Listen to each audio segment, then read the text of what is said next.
children, living in a studio apartment. We were both working, had pretty successful lives. He was working for the bank, and I believe I was as well.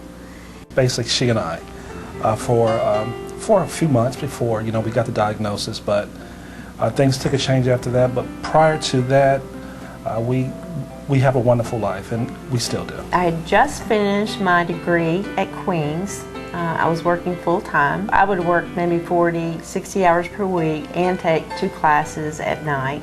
Did this for years. Our kids were always into sports, so every afternoon, weekends, there was practices, there was games, and there was always something to do. When I finished my degree at age 38, it was really just kind of the beginning of, furthering my career.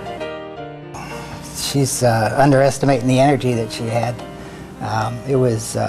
She could do an amazing amount of work, both at work, which she always got recognized for.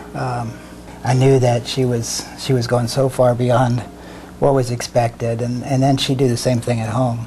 I was very outdoorsy. I loved working on cars, machines, anything mechanical.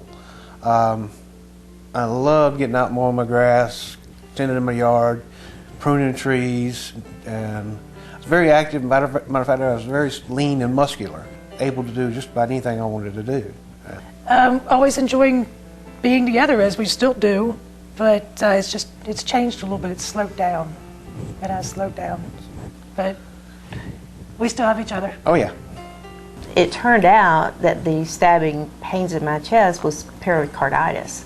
It was inflammation throughout the chest, the lining of the heart as well as the lining of the lungs. And I had no idea what pain could be like until that. I saw my primary care physician and said, looks like your heart's fine, but you have inflammation. He referred me to a cardiologist to just make sure there's nothing else going on with the heart, and certainly hope it's not lupus. And I asked, what's lupus? And they said, you just don't want to have it. I ended up in the hospital for several days. But I had IV steroids for days, through which I gained about 40 pounds. It was about 1.5 to 2 years later, I started testing positive for lupus. So the process of just going through the diagnosis, there was no lab test, no single lab test that either would confirm or deny. Maybe a few months after we were married, I had this headache that I couldn't kick, and I would say flu-like symptoms. And I believe I went back and forth to the doctor. It was just dismissed as, the flu or some sort of virus. It got to the point where I started missing work. One day I was in such pain that I called the EMT, and that's kind of how the journey began, that ambulance ride. Everything happened really quick when she went into the hospital because she stayed there for several months.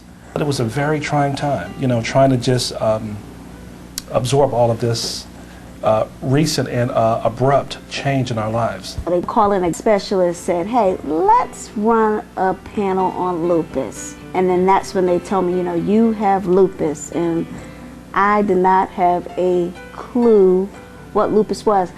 I started having real problems, shortness of breath. I was constantly tired. I could never get enough rest. And the more I pushed myself, the more I hurt or I had problems. And I had a lot of digestive issues going on.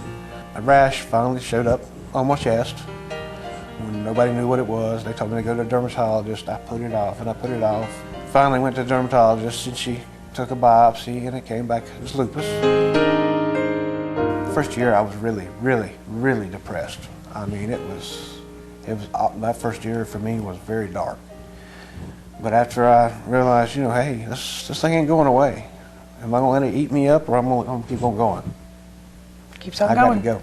Well, the first couple of years, it was an adjustment because I went from being able to do things with my friends, being the life of the party, going on vacation, to I can't, I'm tired, taking all these meds. I was not used to taking as many meds as I was taking. She goes to the doctor, and sometimes, like, if she stays in the sun, she has to get out of the sun. She can't stand up for too long.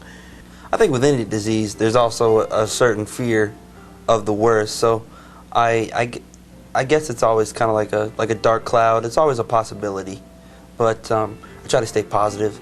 I think by losing control of my health and having to just kind of be where I'm at today, and then planning other life events with the family around that has been the toughest part. So the first year was really hard for all of us, kids included.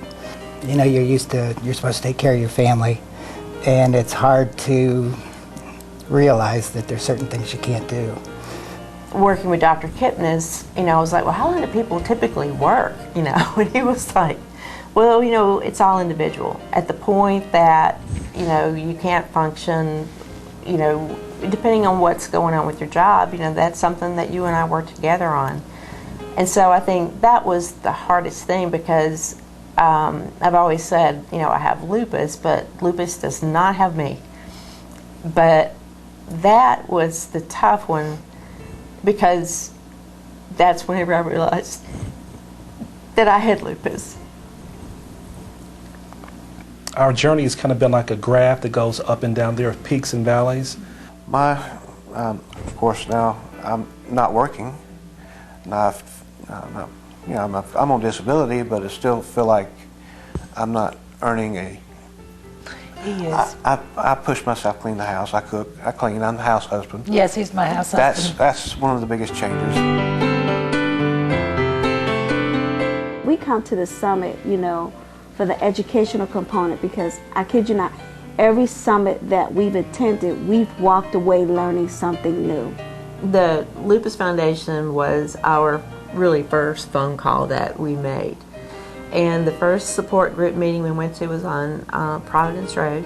Tons of information from the lupus chapter, but more importantly than that were some of the contacts that I made here. I want to say thank you, because we were going through a rough time financially, and your foundation was able to help us with some light bills. So sometimes you have to put your pride aside and ask for help. So I don't think we would be where we are today without the Lupus Foundation. No. I really don't think we would be. I think for anyone associated with the gala, this is a great opportunity not only to give support an amazing foundation, but to also thank you for the generous support that you're offering by not only being here, but good services that you offer to raise funds for the Lupus Foundation. Because without people who care, these kinds of funds could not be raised. Funding for research is so vital. Legislation, getting Senate, Congress involved. For someone who has lived with lupus for 21 years, thank you for all that you do and continue to do. We thank you for attending. We appreciate you coming out. We hope you enjoyed the festivities, and we hope that tonight you see from our point of view and are willing to support our fight, and be willing to help us on this journey.